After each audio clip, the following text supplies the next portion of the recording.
mwanamke ustahili kuzaa watoto wote na mwanamume mmoja. At least jaribu uwezavyo utoke nje ya hiyo ndoa, mbali na huo ukoo, uzae mtoto mwingine mmoja ama wawili na bwana mwingine secretary. Hata wamama wetu wa kitambo, akina nyanya zetu, walikuwa wanakalishwa chini, wanakuwa advised. Wanaambiwa jaribu sana at least utoke nje ya hiyo ndoa yako, mbali na huo ukoo wa bwana yako, utafute mwanaume mwingine akuzalishe mtoto mmoja ama wawili. Kwa sababu gani?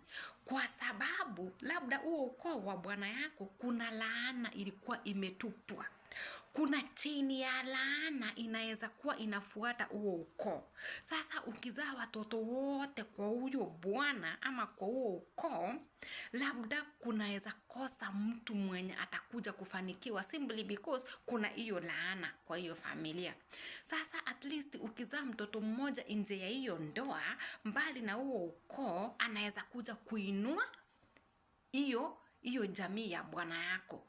Wengine wakishikwa na hiyo laana, labda kama ilikuwa huyu mwingine mmoja ama wawili wenye ulitoa nje ya ndoa, atakuja kufanikiwa. Hiyo laana haitamshika kwa sababu hiyo ni damu nyingine different.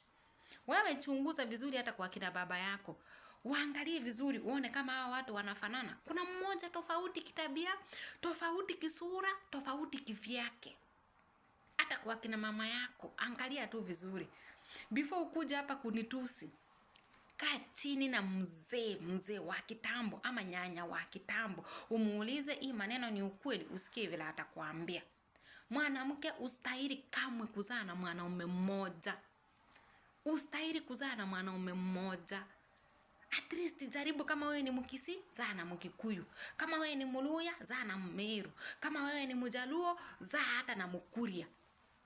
Huyo mtoto mmoja anaweza kuja kuinua hiyo familia.